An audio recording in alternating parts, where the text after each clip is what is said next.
The Donald Trump judge heard oral arguments on his request to appoint a special master to oversee the DOJ investigation and to take oversight over what the FBI is doing, rummaging through their boxes. Oral arguments were scheduled, and we had several people that were in attendance. We have Christopher Kise, who is Trump's newest lawyer, the newest addition to the team. We'll do a quick recap on who he is. We had the U.S. DOJ attorney, who is named Jay Bratt. He's over there at the counterintelligence office. We'll learn a little bit more about him. And then the judge presiding over the case is this woman here. Her name is Judge Aileen Cannon, and she was actually appointed by Donald Trump. But you see that the motion was scheduled for oral arguments today, September 1st at 1 p.m., conducted out there in West Palm Beach, Florida. And it went on for some time, and we're going to unpack that through an article. Of course, this is federal court, and we can't see or hear or record any audio or reproduce anything. So we're going to have to sort of read, another party's take who was actually physically there at the courthouse. But before we dive into that, we also have to remember that this is really an oral argument about motions. These are motions that have been written and they're being debated. And we have spent a lot of time unpacking these motions. I mean, we read Trump's original complaint, which is saying, this is why we need a special master, just to make sure we're all caught up to speed. Trump originally said, Judge, I don't want the FBI rummaging through my stuff. I want you to do 4 things. Number 1, appoint a special master, somebody to manage this process. But I need an inventory of property. I need to see what they have. I need to have what is left returned back to me. And I also want you to stop counting, right? I mean, stop reviewing. I'm thinking counting electoral votes or something, but stop reviewing the documents, right? So 4 different things. And the government responded and they said, this is why, Judge, you shouldn't do any of those things at all. And we read through that motion yesterday in great detail, explaining that their objections were, they said, Trump, you don't have any standing. These aren't even your records. These don't even belong to you. So why would you even think that you could object to us retaining them? And the judge also, or the prosecutors also said, the judge doesn't have jurisdiction over this, and all sorts of additional arguments that we spent a lot of time talking about. But now, as you can see, Trump replied to that response. It's sort of like a sandwich. Trump moves first. The other side gets to move second. Trump gets to move again. And so this is that document. Let's take a look at what Trump said, because all of this was filed prior to today's hearing. You see, Donald Trump versus United States of America, the title of this motion, is Trump's reply to the United States response to the motion for judicial oversight and additional relief. Trump moved first, government moved second, Trump's moving third. Trump gets the last word since it's his motion. 19 pages here, and it's also filed on the same docket. And remember, there were 2 parallel cases that were happening at the same time, the original search warrant case and Trump versus US. This is that second case. The first one has largely been quiet outside of a notice of appearance for Christopher Kise. Trump and his defense team, they respond. They say President Trump, through counsel, files this response. 3 weeks after an unprecedented and unnecessarily and legally unsupported raid on the home of a president and possibly a candidate against the current chief executive in 2024, the government, here these people, represented by the DOJ and the U.S. Attorney's Office, has filed an extraordinary document with this court, suggesting that the DOJ and the DOJ alone should be entrusted with the responsibility of evaluating its unjustified pursuit of criminalizing a former president's possession of personal and presidential records in a secure setting. You want us to just trust the U.S. Department of Justice? Are you nuts? They write, now, the government twists the framework of responding to a motion for a special master into an all-encompassing challenge to any judicial consideration presently or in the future of any aspect of its unprecedented behavior into this investigation. Footnote 1. Footnote 1 saying, by the way, Judge, Trump does not at this time address every misleading or incomplete statement of purported, quote, fact made by the government in its responses at pages 3 to 14. However, Trump at this point will simply highlight that one specific event, the June 3rd, 2022 meeting, has been significantly mischaracterized in the government's response. If the government provided the same untrue account in the affidavit in support of the search warrant, then they misled the magistrate judge. And that June 3rd date was a pretty important date. I think that was the final sort of straw for them. They said we showed up, they signed the custodian of record, was certifying that everything was transitioned over. They made all of these promises and made all of these proffers that all of the things had been done, and they weren't. And so they're saying if that was the meeting that they're relying on to stand out and say that we needed a warrant, they lied to you, Judge. But they say we'll get to that later. Back to this issue at hand about special master. They say, Judge, the government's argument against oversight, they don't want anybody to come in and watch them doing their business. They say it begins with a contention that somehow Trump lacks standing to object to a search of his home. The convoluted theory here, which appears to be that the Biden administration will not allow President Trump to assert executive privilege, and consequently he has, quote, no right to possess presidential documents, and that therefore he has no standing to object to their seizure, is contrary to the well-established doctrine of standing. It is the reasonable expectation of privacy in one's home that triggers the obvious standing of the homeowner to contest a search on the premises. Doesn't matter if you're president or not. You can challenge the FBI invading your house. To suggest that the seizure of allegedly, quote, illegally possessed items negates standing literally distorts the entire concept of fruit of the poisonous tree in a bizarre notion that if the recovered property is potentially illegal to possess, then the homeowner can never challenge the basis of the intrusion. This argument by the government is premature and deeply flawed, as described in detail more below. Sort of like, yeah, they can just come in if they search your house and they find drugs. They say, well, we thought the drugs were in there, so any basis of the search is legitimate, and you can't even challenge it. Why? Because we found the drugs. We thought there were going to be drugs in there, so we dumped all over your constitutional rights, invaded your home. Oh my gosh, we found drugs. So that justifies the illegal use of their authority to violate the Fourth Amendment. That's their argument. And he's saying that's ridiculous. Every single fruit of the poisonous tree argument, which is the basis of basically criminal procedure, would be thrown out into the garbage. Nonsense. They say the government similarly uses the opportunity here to respond to a limited inquiry to inject its inconsistent position on the applicability and the impact of the Presidential Records Act, and how that impacts the government's ability to lawfully use a criminal search warrant to rummage through Mar-a-Lago. Trump's team, they say, Judge, in the government's summary of their argument in the pages that we read previously, the government acknowledges the applicability of the Presidential Records Act. Okay, they know that we're in this book. We talk about the law. What type of law? What are we? Criminal law, family law, juvenile law, personal injury, tort law? Where are we? We're in the Presidential Records Act. Got it. No disagreements there. Thus, there is no question, and indeed there is a broad agreement that the matters before this court center around the possession by a president of his own presidential records, because that's the law that we're in. Even so, the DOJ then pivots, dropping a footnote 9 pages later that claims the statutes cited in the search warrant, 18 U.S. Code 793, 2071, and 1519, reflect the fact that, quote, this investigation is not simply about efforts to recover improperly retained presidential records. So they say it's more than that in a footnote later. Defense says, indeed, the warrant intentionally blurs important distinctions in referring to the ability of the FBI agents to seize presidential records. In quotes, presidential records, in quotes, parentheses, the PRA, the Presidential Records Act, never concerns itself with traditional classification labels, saying if you just read through it, they don't say, oh, these are presidential records and these are non-presidential records and these are personal records. They don't classify that. So they're now making up this category, and the FBI agents are using it wrongfully and suggesting that the applicability of the Espionage Act and referring to expectations of recovering classified or highly classified documents is justified.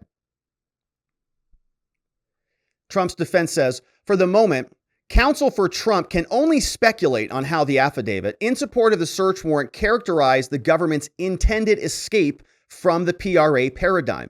right? If we're talking about Trump's personal and presidential records, we know that we're in the jurisdiction, we're under the umbrella of the PRA. And we can't see what's in the affidavit because giant portions of that are still sealed, right? Most of it. And so they're saying, well, we don't know. I mean, it feels like we should be within this purview, but we don't know how we're outside of it. And if you just look at the Presidential Records Act, which they acknowledge is the jurisdictional component of this because of their search warrant, we can't understand how this is a crime because they haven't told us. They say what is also noteworthy here is that as admitted in the response, which came from the prosecutors, just weeks after Trump voluntarily complied with the National Archives' request for the records and turned over 15 boxes, NARA simply ignored the PRA and initiated a criminal investigation. Right? So they weren't going under those records. They just said, well, we don't follow that, I guess. The purported justification for the initiation of this probe was the alleged discovery of sensitive information within the 15 boxes. Remember, Trump handed over a batch of boxes and they rummaged through those and they said, we think there's more here and we don't like how these were stored. And they said, okay, in that case, we need everything. They say this, quote, discovery was to be fully anticipated given the very nature of presidential records. Simply put, the notion that presidential records would contain sensitive information should have never been a cause for alarm. Rather, as contemplated under the Presidential Records Act, the law, NARA should have simply followed up with Trump in good faith efforts to secure the recovery of the presidential records. They say, despite the clear desperation of the government in avoiding the broad parameters of the PRA that allow Trump to possess the documents, Trump declines the invitation to take on all future litigation in the narrow context of the court's ordered response regarding the appointment of a special master. So they're saying with this, look, he's not going to litigate this thing to the end of the earth right here, right now. Right? We're not going to go through this entire litany of the Presidential Records Act and all of that. Now's not the time. Okay, this is a big issue, yeah, but we're going to save that for later, Judge. The basis of this motion here today, these remaining 16 pages, is about this special master. And we have debates about whether this person should be appointed or not. They're saying absolutely should. Why? Paragraph 1. Trump has standing to seek the appointment of a special master. They say the question of standing is a threshold matter. We can't even start this case until we answer this. Does he have the ability to request this? They say we're going to address the merits of a special master request later. But right now, we're seeking a judicial review before this court. They say, Judge, at the outset, these government prosecutors do not cite any precedent at all for its assertion that Trump lacks standing to request the appointment of a special master. They didn't give you any case law. Courts assessing past requests for the appointment of a special master have seemed to assume, and rightly, that the target of a search and seizure has standing to seek a neutral review of the seized materials.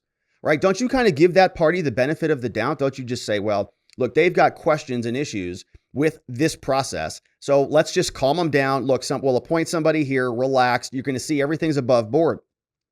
They write, for example, there was a recent case out of the Southern District of New York in 2018 where they say the subject of a search warrant there requested the appointment of a special master because there were privilege claims. And the Southern District of New York granted the request. Right? Like, this is Donald Trump, the former president. What happens if this is like your lawyer, right? Like the Oath Keeper's lawyer just got arrested. I think, or the Proud Boys, one of the two. Just got arrested today, and we'll unpack all of that tomorrow probably. But when her office gets raided, she's going to have a lot of issues. She's going to say, I've got a lot of clients, and if you seize my boxes of my clients, that's privileged information, and I don't want the U.S. government having information on my clients. So she would demand a special master or somebody to facilitate any seizure of evidence in this hypothetical. So they're going through and they're saying, yeah, attorney-client privilege, Southern District granted that one. Also, if you want to see a Southern District of Florida case, Judge, 1995, this court granted the request from a warrant subject to appoint a special master. They reference that. United States versus Able 9145 F Sup 519 is where you can find that if you want this actual citation for it. Also, another case out of Arizona, shout out. taking under advisement for a warrant subjects, the person who was the subject of the warrant, their request for a special master. They say the government in those cases did not even raise the standing questions in any of them because the subject of a search warrant always has the ability to seek the neutral review of seized materials, right? It's a stupid argument. And we talked about this morning on our morning walk and talk. We said it's almost insulting to the court to say, Judge, sorry, they can't even challenge the search warrant of their own home because I guess he's the former president. He loses the right to do that or something. I don't know. It's nuts. It's kind of insulting. And this is the point they're making. They say here, the government grounds its standing arguments in matters related to the potential return of seized property.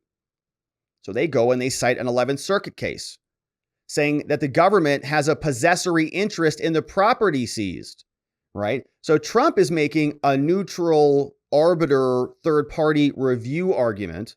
We want a neutral party to come in here and sort of act as a referee on this thing. And they're talking about the property. Trump is talking about property, certainly, but it's a separate issue, right? He wants the overage returned. They say that argument is not relevant to Trump's standing to seek the appointment of a special master. All we want is a neutral review of the seized material. However, prior court decisions implies the opposite of the government's argument. Even when the subject of a search warrant lacks the right to the return of the property under the rules, the individual is still entitled to have the court decide the merits of the motion, right? So they're saying, Judge, you can't even listen to Trump's arguments because he has no standing. Don't even read the rest of the motion. He shouldn't even be here with this request. And they're saying that's ridiculous, right? We need the judge to sort of get over that threshold issue because that is a big part of the underlying debate entirely. Whose property was it? To the extent that possessory interests factor into the court standing analysis at all, they are not relevant to Trump's right to seek a special master. Property is different than a referee. The game ball is different than the referee. As to which, again, the government cites no applicable precedent. They just wrote it in there. But rather, they say Trump's right to challenge the underlying search and seizure is eviscerated because of it. Trump's defense says, Judge, considering that the matter would be premature and Trump has not yet sought to challenge the warrant or the ensuing search, we have to keep that in mind. But even reaching that issue, if we do decide to challenge that, established precedent, prior cases, contradicts the government's position, as a litigant need not show a possessory interest in seized material in order to object that a search is unreasonable under the Fourth Amendment. Right? What if you own the home but not the property that was seized? Can you still challenge the search? They argue yes. On the issue of standing, an individual objecting to a seizure as unreasonable generally must, quote, claim to have either owned or possessed or seized in the seized property or have a substantial possessory interest. And they give us some more citations. But they write, in contradiction of this precedent, the government is telling you that standing is different. And if you accept their version of this, Judge, it significantly undermines the effect of the Fourth Amendment. Any discovery of any illicit materials would retroactively justify improper searches. If you broke into the house illegally or you conducted an illegal search warrant, all you have to do is say, oh, but we found something bad. And that justifies the searches. And if somebody complains about that, they can't file a complaint because they found the bad things, saying that the search subjects would not even be entitled to judicial review because they would not have standing. So it's sort of arguing that the government's interpretation is preposterous, Judge. If you accepted this whole thing would just be ridiculous, right? The defense writes, Judge, in general, the government's argue is also premature. We've not filed any Rule 41 motions. We haven't done anything at this stage. And so right now, Trump has standing to seek the appointment of special master. Now, some of this is a little heavy lifting, but remember we were talking about the difference between sort of legal jurisdiction and equitable jurisdiction, and the idea that one of the things that Trump was requesting is that they get certain documents returned back to them and that they get an order from the government to stop doing something immediately. One of those was to stop actually rummaging through the records. This is addressing that. They're saying the court should exercise its equitable jurisdiction to sort of make sure that this all is resolved properly for both sides. They say here, the government is saying, right, the appointment of a special master, in other words, would not be fair, is what they're saying. It would not be in accordance with the principles of equity, and saying it would be fundamentally inequitable, right? They're saying, Judge, if you, look, we're the DOJ, okay? We know how this stuff works. If you bring in a special master and you say, you're in charge now, sir, he's going to step all over our toes. You know, it's sort of like in the movies where you have like, the good local cops like Sergeant Bob and former LEO here, and they're out there and they're patrolling, doing their jurisdiction, or they're saving Nakatomi Plaza or whatever. And then the feds show up, right? The FBI shows up and they're like, oh gosh, John McClane and that guy from Family Matters or something, you know, they all start saying, oh, the FBI's here. And so that's what the DOJ is doing. They're saying, oh gosh, Judge, if you appoint a special master, it's not going to be fair for us. Like it's good. They're going to come in here and rummage around. We know what we're doing. Trump's defense says, in this respect, the government's position assumes a conclusion of these proceedings and its investigation that Trump will be found to have improperly held materials in the violation of the law. But the government reads into the Presidential Records Act an enforcement provision that does not exist. The law exhorts a former president to interface with the archivist to ensure the preservation of presidential records. But even accepting as true the government's accounts of its discussions with Trump and Trump's lawyers, the trajectory of this case does not demonstrate inequitable conduct on the part of Trump, and certainly not to such an extent that the court need to decline its equitable jurisdiction here. They say, you know, the government asserts that the court should not exercise its jurisdiction because it's got to continue its review of the seized materials.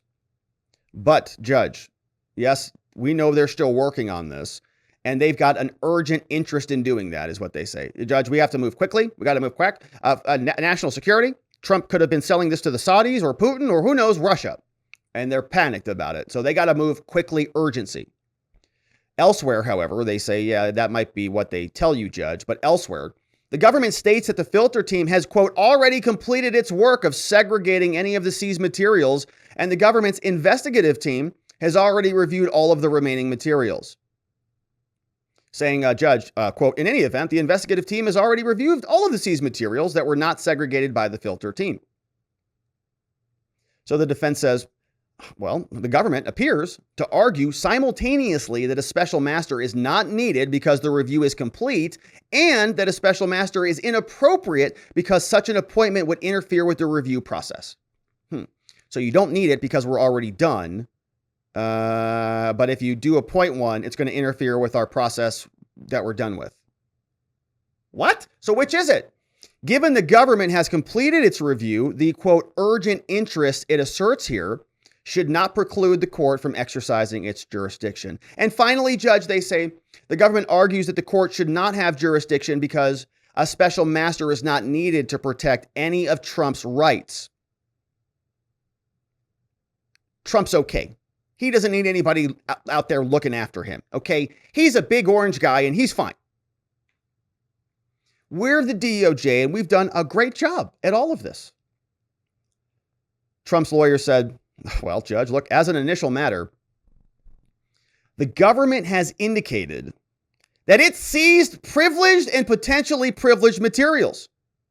So they're saying we don't have to worry about Trump's rights, and they ran off with his passports and privileged documents. That's curious. In light of such a disclosure, Judge, it would only seem reasonable for the court to follow the same procedure that has occurred in numerous prior cases involving privileged materials, particularly in a matter attracting as much attention and as much significance as this one. Furthermore, we acknowledge executive privilege benefits the United States. Trump continues to have rights related to executive privilege. They say the archivist's course of action in relation to this present matter reflects this dynamic. Executive Order 13489 explicitly provides for the assertion of executive privilege by the former president, and it requires the archivist, the national librarian, to solicit the assertions from the former president prior to releasing privileged materials. They say, in light of administrative provisions allowing a former president to weigh on any benefit of those, benefits the country, and if you undermine that, it would also undermine the court's jurisdiction. So paragraph 3 tells us, this is the big argument here. Judge, the court should appoint a special master. And this is, again, the reply to the response. So it's the final word. They're saying, all of this stuff in totality, let me summarize. As to the actual issue currently at hand, Judge, the appointment and the responsibilities of a special master, the government effectively demands that this court stand down from even considering this modest step. Very insulting. They write, first, the government has publicly announced through its response and its recent notice that in a moment of astonishing efficiency, it has completed the filter review team and shared what the filter review team deemed non-privileged with the investigative team. And it's also currently facilitating a classification review of the material seized in the search.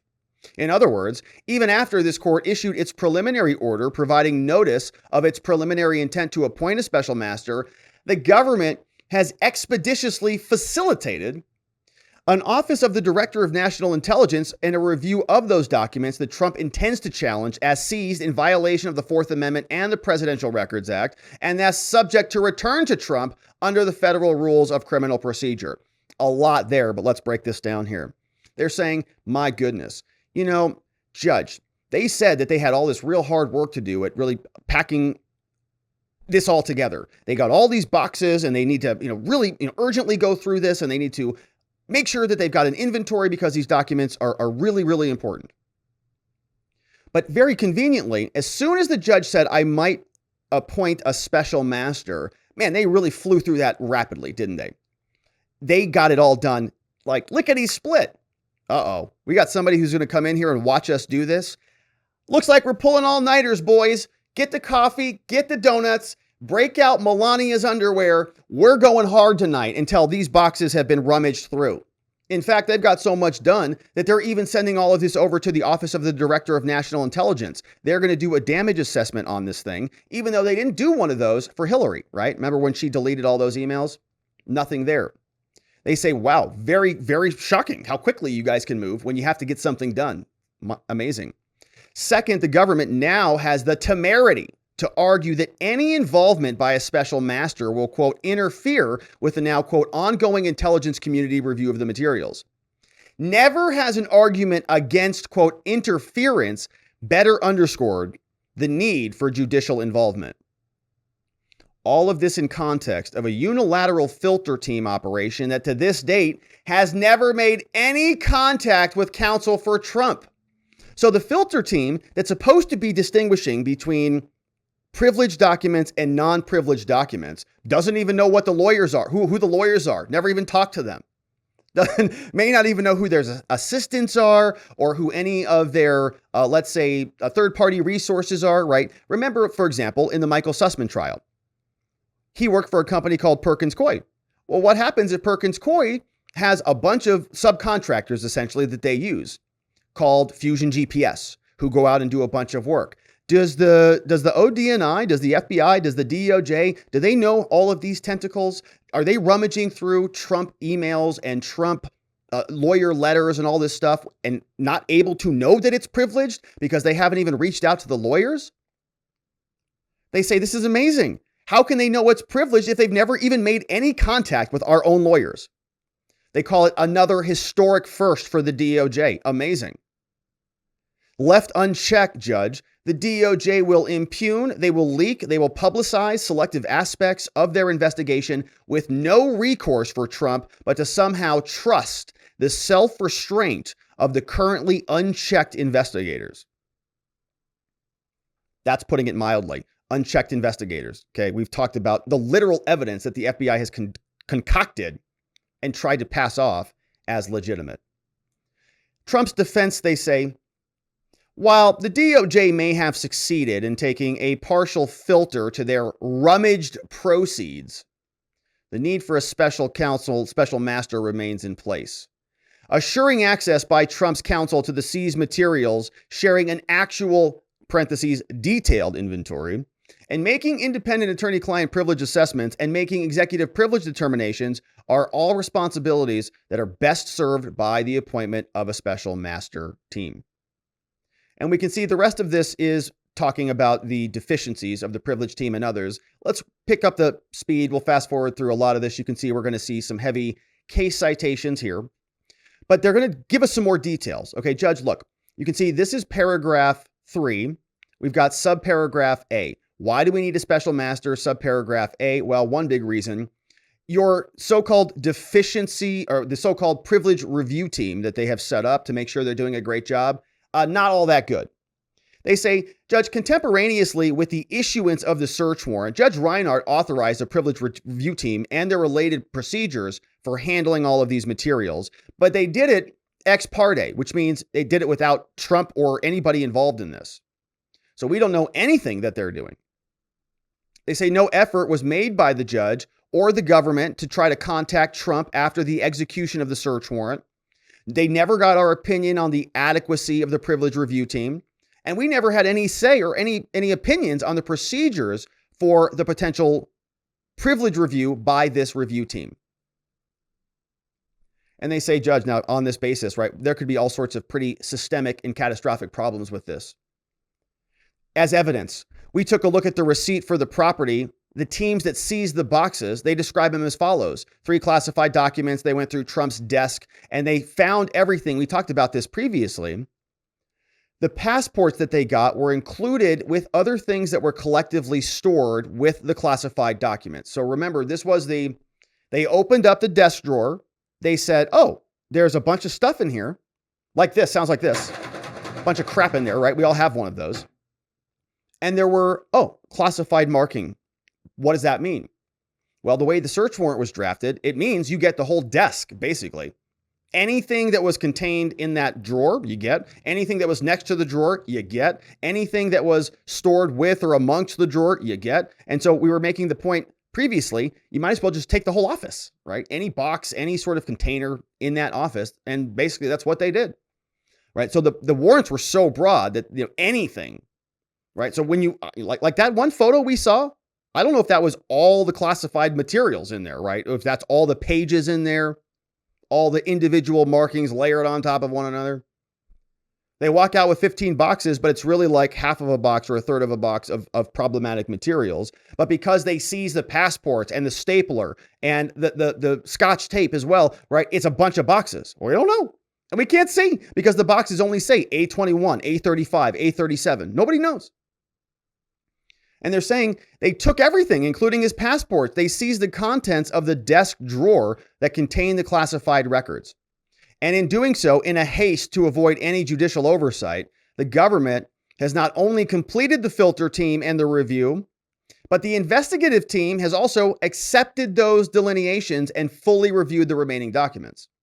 Right? So we didn't get to challenge their decisions. This is privileged, this is not. But we can say that it is good enough, and our decisions are competent enough that we can turn it over to the investigation team. The government's filter team already completed the work. They told us all about this. There was an authorized protocol in place. They searched certain areas. They invalidated their own procedures. They're saying the government has provided very little information about where in the movement's residence in Trump's place the seized materials originated. Where did you get all this from? It's not, their procedure said, you got to tell us where you got it from. They haven't told us where they got it from. So Judge, this team is deficient. They're not following their own rules. And they say that's a problem for us. It makes it unclear how many of the seized materials were actually reviewed. And they can continue on. As we continue down another argument, they're saying they've got a proposal for the duties of the special master. And they actually give us some sort of rules, right? And they say, here, this is what we think this person should do. Regulate the proceedings, take appropriate measures to assign duties, conduct evidentiary hearings, record evidence, and they give us some of the details on how that should work. They say we're open to certain conditions proposed by the government. If you appoint somebody, Judge, appoint somebody from a list of proposed candidates, no problem. We agree. We'll work with them on that. We also agree, Judge, that appropriate deadlines are okay. So we can shorten some of these decisions and we want to preserve everything. They're okay with all of that. But they do say, some of the other conditions don't serve our interests. And they say that the special master should, in fact, designate batches of documents for review. And basically, what's happening here is the special master is supposed to basically take a big box of documents, sort of like what we do with our mail, right? I don't know how you do this with your mail, but my mail comes in and, usually sits in a giant pile for about a month. But then I go through garbage, got to do something with it. Garbage, got to do something with it. Garbage, got to do something with it, right? Same thing here. Privileged, not privileged. Privileged, got to do something very special with that because it's very sensitive. And so this is all the special master is trying to do, and they're sort of delineating some of the rules and how that would all work, and I'm not going to spend a lot of time on that. But in conclusion, Trump's defense team tells us, Judge, previously, the Attorney General found an unrelated opportunity to announce that we at the DOJ, this is Merrick Garland, we at the DOJ hold ourselves to the highest ethical standards to avoid even the appearance of political influence at the department. But they say, the basic factual components of the issue before this case implicate that notion head on. A search warrant has been executed at the home of a president. It was conducted in the midst of a standard give and take between a former president and NARA regarding presidential library contents, and with the Trump literally allowing DOJ lawyers and FBI investigators to come to his home and provide security advice. Soon after, and for the first time in history, an attorney general took to the podium to announce a willingness to unseal a warrant and a property receipt, while eventually and reluctantly turning over a heavily redacted document that is more black than white. Even yesterday, the government's response gratuitously included a photograph of allegedly classified materials pulled from a container and spread across the floor for dramatic effect. The government pretends these are not historically important moments, telling the court that not only does it object to a special master, but that Trump should have no opportunity to challenge any aspect of this behavior and decision-making. They say the rules exist for a reason, and Trump respectfully asks that this court ensure enough fairness and transparency, even if accompanied by sealing orders, to allow Trump to legitimately and fulsomely investigate and pursue relief under the rules. A fair-minded DOJ that truly embraced the highest ethical standards would and should agree. Signed by Lindsay Halligan, James Trusty, Evan Corcoran, all submitted to the court in Florida. 19 pages submitted August 31st, 2022. And that is the big last final word from Donald Trump before we got to the oral arguments. That's what they were arguing about today. That's essentially what Trump's team was proffering forward. We know that in court, there were some additional individuals who were there that we had not seen previously. Making up Trump's team, we've got Christopher Kise, and he filed a notice of appearance. Here's what that looks like. He submitted this into the court, says, hello, Your Honor, and dear court, notice of appearance. Please take notice that Christopher Kise enters his appearance on behalf of Donald Trump. Send all your other stuff to my office at ckise.net. Very simple entry. He's there. We also know that this gentleman is Jay Bratt. Jay Bratt over is representing the U.S. Department of Justice. He's the chief of the Counterintelligence and Export Control Section. A little bit of information for him. He previously served as the deputy chief of the National Security Section over at the District of Columbia, of course. Guantanamo Review Task Force. And, there you have it there. He's a graduate of Harvard Law School. Don't you just love it? Amazing. It always happens. Everywhere it turns up without fail. Every single stinking time. The judge. This is Judge Aileen Cannon, born 1981. Quite young. She's on the Southern District of Florida.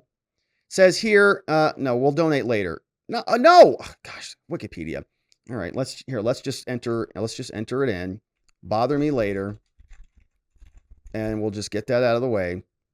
Great, thanks. They're going to send me an email reminder. Perfect. All right. So got that. Now support your local Wikipedia commies. All right, so here's this judge Judge Aileen, on April 29, 2022, President Donald Trump announced his intent to nominate her. On May 21, she was nominated, confirmed by the Senate. Nomination reported out of committee, 16-6 vote. Senate voted 56-21 to confirm her. Now, of course, big notable case. You can see a little bit of backstory there, but that's the judge. She's the individual who is presiding over the proceedings today.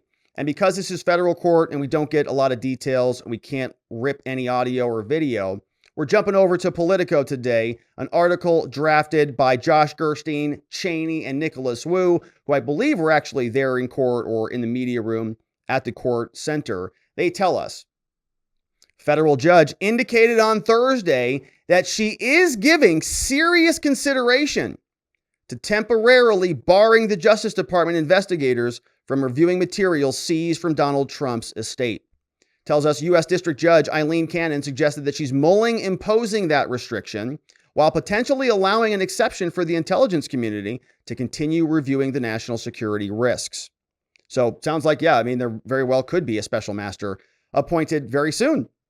Cannon and her willingness to consider the restraints, even for a period of time, on prosecutors and investigators in the potentially explosive inquiry is some of the first positive news for Trump and his attorneys in the saga that they say presents an acute legal threat. Justice Department attorneys, guys like Jay Bratt, who may have, I think, actually been there. Yeah, he was there. He repeatedly pleaded with Cannon, a Trump appointee, not to interrupt their ongoing criminal probe. Judge, we have an ongoing investigation here, and if you appoint a special master, we're not going to be able to do our job, and there are national security implications here that could jeopardize national security. Emphasizing that the search warrant executed on August 8th was clearly valid and lawfully authorized to obtain evidence of 3 significant federal crimes, he's quoted as saying.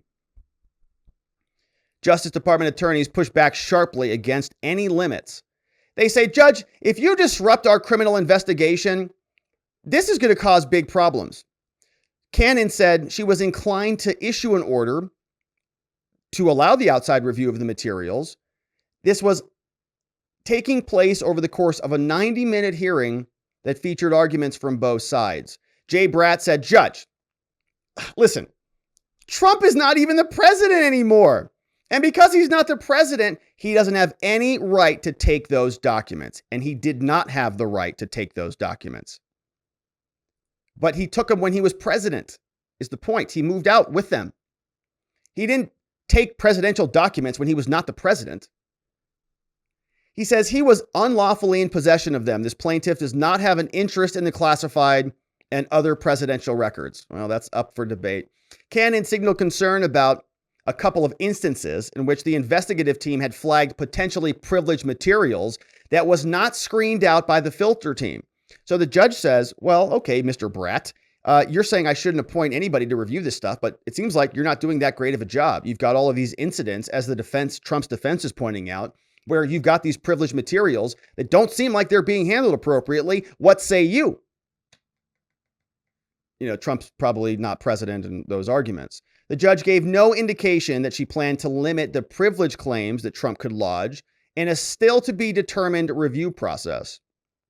How do you sort through these things? What happens if she does appoint a special master? How do you then dissect it all? That suggested that she could impose a special master with the broad purview to screen documents for any potentially subject to executive privilege. This comes despite the DOJ's arguments that no such claim could ever be upheld in this context. A Bratt deputy, somebody who worked over there at the DOJ, said, Judge, Your Honor, it would be unprecedented for the executive to be able to successfully assert a privilege against the executive branch. But the judge said, you know, I think you guys are overreading these Supreme Court precedents on this executive privilege stuff. The judge suggested former presidents may retain some element of executive privilege over their papers, and it isn't clear whether a current president can simply nullify that in all cases. Biden can just say, oh, sorry, Trump, bye-bye, you're in the dumpster now, right? And you go, what? Don't you, as the president, carry out, like, don't you have sort of a thank you for doing the job? Like, you carry some of those privileges with you? Or are you just like a dead wolf that you just feast upon? Cannon says, I'm not sure it's as cut and dried as you'd suggest there, Edelstein. Cannon issued no immediate ruling on the special master issue and says, yeah, I'm going to issue a written order, which we don't have yet. She did indicate that she plans to unseal more documents related to this dispute. Good. If Cannon ultimately issues an order acceding, they say, granting Trump's request, it could cause significant disruption to the DOJ, says Bratt. Although the DOJ warned that such a disruption would also harm the intelligence community's review of the documents, Cannon said, no, I think we can have a potential carve-out to allow the review to continue, even while the DOJ lacks access. All right, so in other words, we're going to say, DOJ, you know all those boxes you seized? They're not your boxes anymore. Give them over to the special master. They're literally, take them out of your office and put them in theirs. And if you want access to those documents, you go through a procedure. Same with Trump's people. Special master's in charge of all of this stuff. And they said, well, Judge, I mean, the ODNI is literally rummaging through this right now. I mean, they're trying on all sorts of brassieres and stuff. So what happens now? And they said they can still try on their brassieres. They just got to do it at the office of the special master. I can carve out an exception for them. No problem.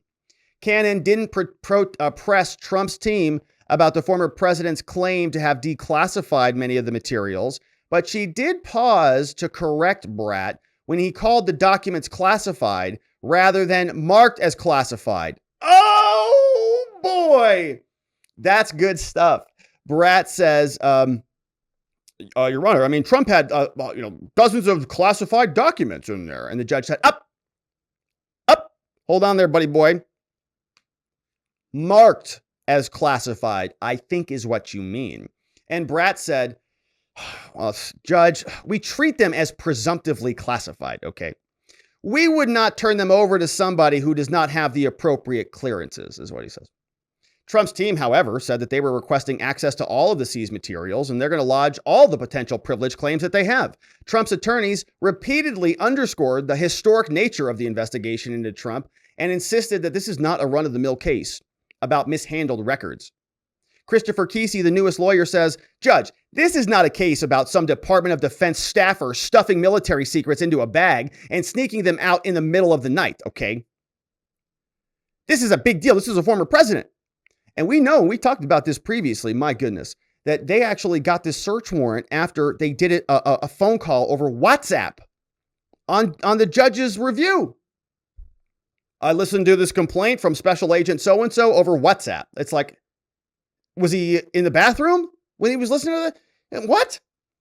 Trump lawyer James Trusty argued that the government's posture toward Trump's misconstrues the role of the Presidential Records Act, which contemplates a give-and-take negotiation between former presidents and the National Archives over the retention of some records, and includes no criminal enforcement mechanism. And how can you have a criminal search warrant if there's no criminal enforcement mechanism in the original statute? They're trying to criminalize the judicially unenforceable Presidential Records Act, Judge, says Trusty. Says that Trump regularly used Mar-a-Lago as a home and an office while he was president, okay? So it was secure enough for him when he was the president. I mean, he was down there all the time, right?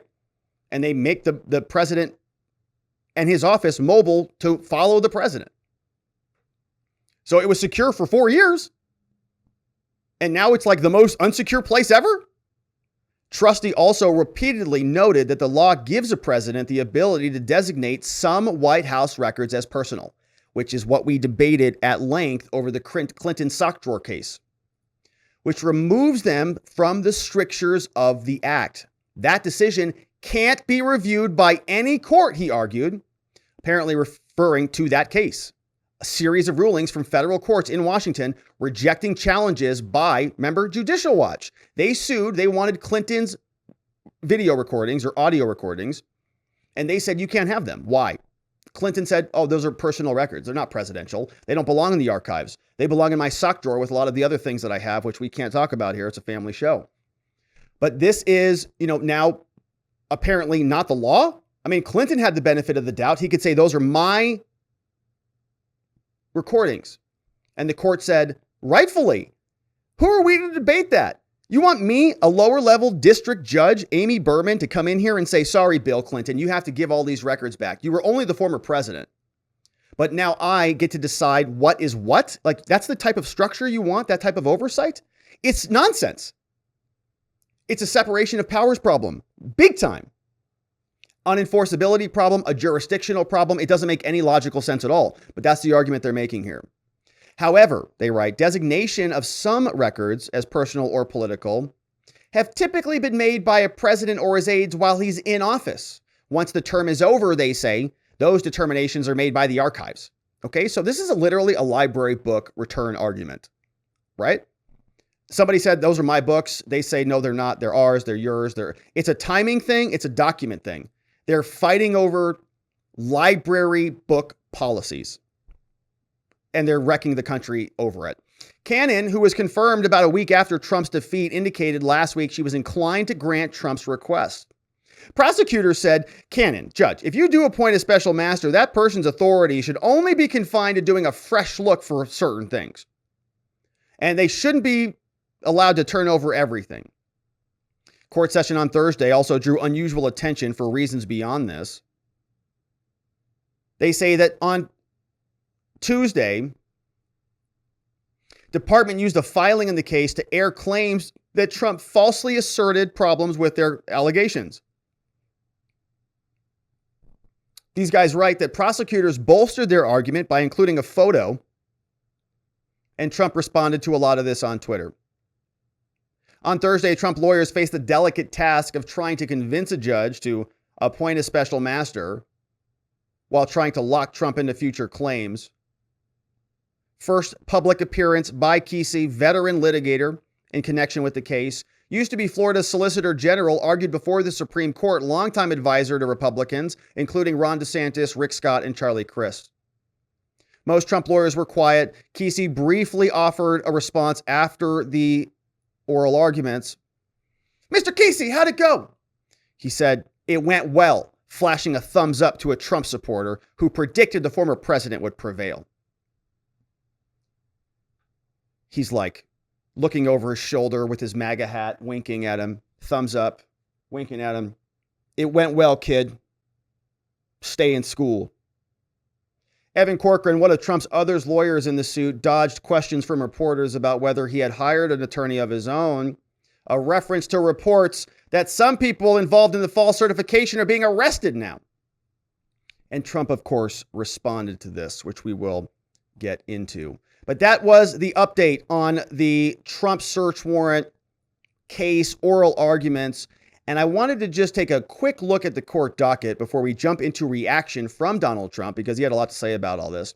But as we can see, this is the actual docket from the Trump versus United States case.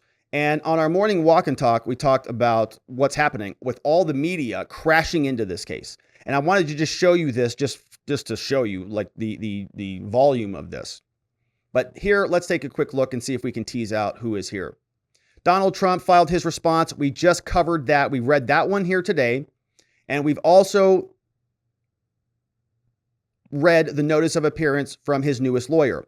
But now take a look at this, right? Everybody's skidding in here. Here, 57, the Palm Beach Post. 56, we've got ABC is in the house. Dow Jones as well. Another one from ABC. Several notice of appearances from them. This one is the Associated Press. We've got Bloomberg. We've got CNN, EW Scripps, NBC Universal, all piling in here. Same thing, multiple lawyers, CBS on that one. And you can just see, right? The list goes on and on. Basically, every single media entity is crashing in here. They all hate Donald Trump. They all couldn't wait for Trump to be out of the American limelight. They couldn't wait till he was off Twitter, until nobody started watching their news shows anymore, until the Washington Post had to start firing people. They all love Trump. They want Trump all the time. And now they're all skidding in there to cover the case. So that's the update on Donald Trump and the most recent oral arguments that took place out of Mar-a-Lago.